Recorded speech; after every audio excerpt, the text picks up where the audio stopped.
So under section 54D capital gain exemption ಅಲ್ಲಿ section 54D ಏನು ಹೇಳುತ್ತೆ ಅಂತಂದ್ರೆ all assessee can claim exemption under this section. So ಎಲ್ಲ tax payers ಕೂಡ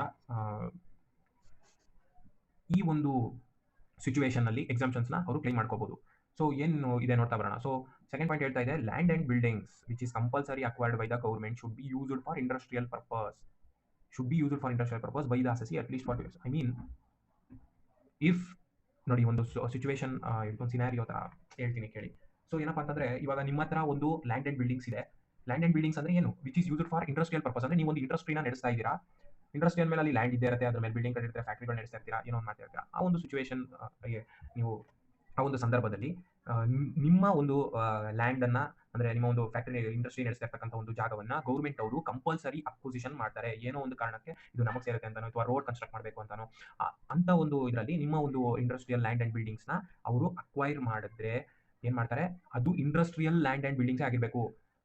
industrial ಪರ್ಪಸ್ಗೆ use ಮಾಡ್ತಾ ಇರ್ತಕ್ಕಂಥ ಲ್ಯಾಂಡ್ ಅಂಡ್ ಬಿಲ್ಡಿಂಗ್ಸೇ ಆಗಿರಬೇಕು. ಆ ಲ್ಯಾಂಡ್ ಅನ್ನು ಏನಾದ್ರು ಗೌರ್ಮೆಂಟ್ ಅವರು ಅಕ್ವೈರ್ ಮಾಡ್ತು ಅಂತಂದ್ರೆ ಡೆಫಿನೆಟ್ಲಿ ಅವರು ನೀವು ಲ್ಯಾಂಡ್ ನ ಮುಂಚೆ ಪರ್ಚೇಸ್ ಮಾಡಿರ್ತೀರ, ದುಡ್ಡು ಕೊಟ್ಟು ಅದಕ್ಕೆ ಕಾಂಪನ್ಸೇಷನ್ ನ ಕೊಡ್ತಾರೆ. ಸೊ ಆ ಒಂದು ಕಾಂಪನ್ಸೇಷನ್ ನ ಕ್ಯಾಪಿಟಲ್ ಗೇನ್ ಅಂತ ಕನ್ಸಿಡರ್ ಮಾಡ್ತಾರೆ. ಸೊ ಅಂಡರ್ ಅಂತ ಒಂದು ಕನ್ಸಿಡರೇಷನ್ ಗಳನ್ನ ಕ್ಯಾಪಿಟಲ್ ಗೇನ್ಸ್ ಅಲ್ಲಿ under the head of capital gains ಅಲ್ಲಿ ಕನ್ಸಿಡರ್ ಮಾಡ್ತಾರೆ. ಸೊ ನಿಮ್ಮ ಒಂದು ಗೌರ್ಮೆಂಟ್ ಏನು ಅಕ್ವೈರ್ ಮಾಡ್ಕೊಂಡು ಅದಕ್ಕೆ ಕಾಂಪನ್ಸೇಷನ್ ಕೊಡ್ತಾರೆ, ಅದು ನಿಮ್ಮ ಕನ್ಸಿಡರೇಷನ್ ಆಗಿ ಕನ್ಸಿಡರ್ ಮಾಡ್ತಾರೆ. ಸೊ ಆ ಒಂದು ಕನ್ಸಿಡರೇಷನ್ ಅಲ್ಲಿ ನೋಡಿ such land and buildings can be short term or long term. ಈ ಸೆಕ್ಷನ್ 54D ನೀವು ಆ ಒಂದು ಲ್ಯಾಂಡ್ ಅಂಡ್ ಬಿಲ್ಡಿಂಗ್ಸ್ಗಳು ಶಾರ್ಟ್ ಟರ್ಮ್ ಆಗಿರ್ಬೋದು ಅಥವಾ ಲಾಂಗ್ ಟರ್ಮ್ ಆಗಿರ್ಬೋದು. ಓಕೆ, ಅದನ್ನ ಅಕ್ವೈರ್ ಮಾಡಿ ಬಂದಿರತಕ್ಕಂಥ ಕಾಂಪನ್ಸೇಷನ್ ಟ್ಯಾಕ್ಸಬಲ್ ಆಗುತ್ತೆ. ಸೊ ಆ ಟ್ಯಾಕ್ಸಬಲ್ ಆಗಿರುತ್ತೆ. ಸರಿ, ಟ್ಯಾಕ್ಸಬಲ್ ನೀವು ಟ್ಯಾಕ್ಸ್ ಕಟ್ಟಬಾರ್ದು ಅಂತಂದ್ರೆ ನೀವೇನಾದ್ರು ಆ consideration new land and buildings for the purpose of industrial purpose ಏನು for the to utilise it for industrial purpose ಅಂದ್ರೆ ಇಲ್ಲಿ ಹೇಳ್ತಾ ಇದ್ದಾರೆ ಕೇಳಿ ಇನ್ನೊಂದು ವಿಚಾರ. ಸೊ ಇಂಡಸ್ಟ್ರಿಯಲ್ ಪರ್ಪಸ್ ಏನು ನಿಮ್ಮ land and buildings industrial purpose ಆಗಿರಬೇಕು, ಕಾಂಪನ್ಸೇಷನ್ ಸಿಗುತ್ತೆ ಅಂತ ಹೇಳಿದೆ. ಸೊ ಅದು ಅಗ್ರಿಕಲ್ಚರ್ ಅವ್ರ ತರಾನೇ ಅಗ್ರಿಕಲ್ಚರ್ ಲ್ಯಾಂಡ್ ಹೇಗೆ ಒಂದು 2 ವರ್ಷ ಯೂಸ್ ಮಾಡಿರ್ಬೇಕು ನೀವು ಹಿಂದೆ ಅಕ್ವೈರ್ ಆಗೋಕ್ಕಿಂತ ಮುಂಚೆ, ಆ ಒಂದು ಲ್ಯಾಂಡ್ ಅಂಡ್ ಬಿಲ್ಡಿಂಗ್ಸ್ ಇಂಡಸ್ಟ್ರಿಯಲ್ ಪರ್ಪಸ್ಗೆ ಯೂಸ್ ಆಗಿರಬೇಕು ಅಂತ ಇಲ್ಲಿ ಕೊಟ್ಟಿದ್ದಾರೆ ನೋಡಿ. ಸೆಕೆಂಡ್ ಪಾಯಿಂಟ್ ಅಲ್ಲಿ should be used for industrial purpose by the assessee at least for 2 years before its acquisition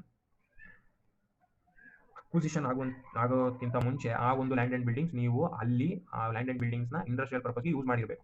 ಆ ಒಂದು ಇಂಡಸ್ಟ್ರಿಯಲ್ ಪರ್ಪಸ್ ಗೌರ್ಮೆಂಟ್ ಇಂದ ಕಂಪಲ್ಸರಿ ಅಕ್ವೈರ್ ಆದಾಗ ಕಾಂಪನ್ಸೇಷನ್ ಕೊಡ್ತಾರೆ. ಆ ಕಾಂಪನ್ಸೇಷನ್ ಟ್ಯಾಕ್ಸಬಲ್ ಆಗಿರುತ್ತೆ.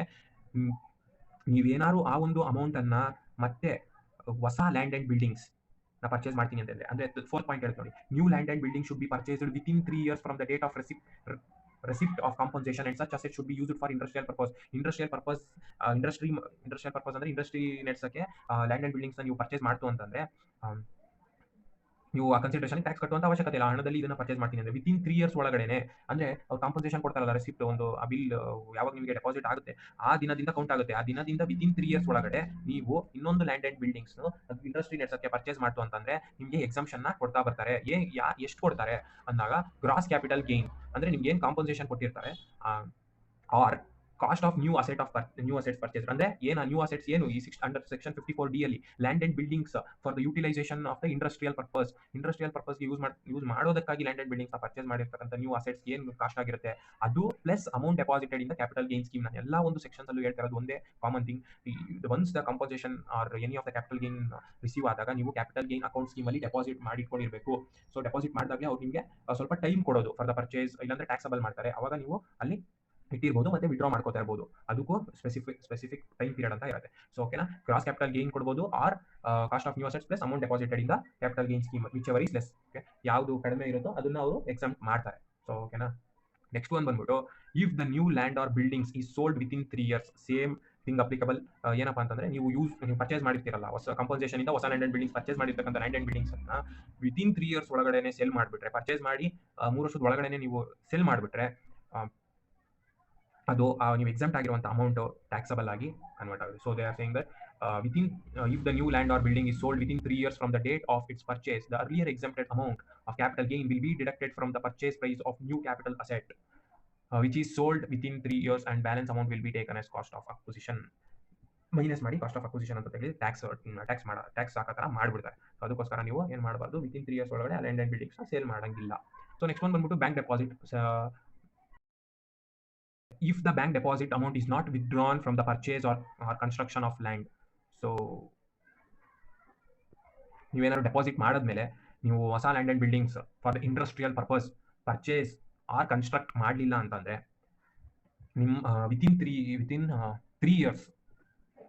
ಇಯರ್ಸ್ ಒಳಗಡೆ ನೀವು ಒಂದು ಅಮೌಂಟ್ನ ಖರ್ಚು ಮಾಡಲಿಲ್ಲ ಅಂತಂದರೆ ಅದು ಟ್ಯಾಕ್ಸಬಲ್ ಆಗಿ ಕನ್ವರ್ಟ್ ಆಗುತ್ತೆ, ನೀವು ಟ್ಯಾಕ್ಸ್ ಕಟ್ಟಲೇಬೇಕಾಗುತ್ತೆ. ಸೊ ಇಷ್ಟು ಟೈಮ್ ಒಳಗಡೆ ನೀವು ಪರ್ಚೇಸ್ ಮಾಡಬೇಕು, ಅಮೌಂಟ್ನ ಯುಟಿಲೈಸ್ ಮಾಡ್ಕೋಬೇಕು, ಇಲ್ಲಾಂದರೆ ಎಕ್ಸಂಪ್ಷನ್ ಸಿಗಲ್ಲ. ಮತ್ತು ನೀವು ಪರ್ಚೇಸ್ ಮಾಡಾದ್ಮೇಲೂ ಅದನ್ನು ವಿತಿನ್ 3 ಇಯರ್ಸ್ ಒಳಗಡೆ ಸೇಲ್ ಮಾಡಿದ್ರೆ ನಿಮಗೆ ಆ ಒಂದು ಎಕ್ಸೆಂಪ್ಟೆಡ್ ಅಮೌಂಟ್ ಕೂಡ ಟ್ಯಾಕ್ಸಬಲ್ ಆಗಿ ಅವರು ಮಾಡ್ತಾರೆ. ಸೊ ಇದು under section 54D.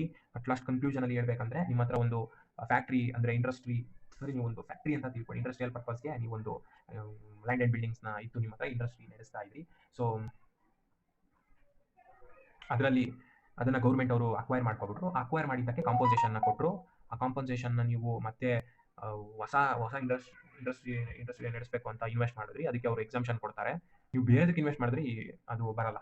So okay, exemption ಸಿಗಲ್ಲ.